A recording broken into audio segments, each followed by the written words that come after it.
अस्सलामुअलैकुम friends, welcome back to another video. आज की वीडियो का आपने थंबनेल तो देख ही लिया होगा। मैं आपको बताने वाला हूँ लाइट रूम के सिर्फ एक टूल से आप स्किन की रिटचिंग किस तरह से कर सकते हैं।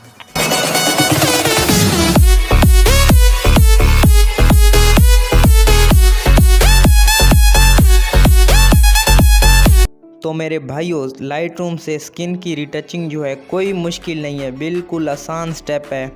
तो मैं वही स्टेप आपके साथ शेयर कर रहा हूँ, ठीक है, बिल्कुल इजी है। तो वीडियो शुरू करने से पहले आपसे गुजारिश है कि मेरे चैनल को सब्सक्राइब कर दें और बेल आइकन को प्रेस कर दें ताकि हमारी आने वाली वीडियो आप तक जल्दी पहुँच सके। Thank you. और आपने क्या करना है, सबसे पहले अपना लाइट रूम एप्लीकेशन ओपन करना है और अपनी जो पिक है जिस पे आप स्किन की रिटचिंग करना चाहते हैं उस पिक को आपने इधर एक्सपोर्ट कर देना है। देखें, जैसे मैंने इसमें लाइट रूम में ओपन कर दिया है अपनी पिक को। देखें, मैं अपनी पिक भी आपको दिखा देता हूँ कितने इस पे पिंपल्स हैं। तो ये सारे मैं आपको रिमूव करके दिखाने वाला हूँ। तो वीडियो देखें और इन्जॉय करें। मिलते हैं वीडियो के एंड पे। बिल्कुल आसान स्टेप है, सारा का सारा मैंने वीडियो में बता दिया है, तो आप देखें और इन्जॉय करें, ठीक है। आपने सबसे पहले क्या करना है, सिलेक्टिव टूल में जाना है। तो ये सारा सिलेक्टिव टूल का काम है और कोई टूल मैं यूज़ नहीं करने वाला, सिर्फ सिलेक्टिव टूल से मैं स्किन की रिटचिंग करने वाला हूँ। तो आप देखते जाइए मैं कैसे कैसे करता हूँ, ठीक है। And thanks for watching. मिलते हैं वीडियो के एंड पे।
हमारी एडिटिंग कंप्लीट हो चुकी है और देखें मैं आपको बिफ़ोर और आफ्टर का रिज़ल्ट दिखा देता हूँ। देखें कितनी अच्छी तरह से हमारी स्किन की रिटचिंग हुई है, बिल्कुल स्मूथ तरीके से। और हमारी जो पिक की जो रेजोल्यूशन थी उसमें भी कोई वो नहीं आया, फ़र्क नहीं आया, बिल्कुल वैसी की वैसी है। तो दोस्तों कैसी लगी वीडियो? अगर अच्छी लगी हो तो वीडियो को लाइक कर देना और चैनल को भी सब्सक्राइब कर देना। और अगर कोई भी प्रॉब्लम हो तो कमेंट में ज़रूर बताइएगा। And thanks for watching, good bye.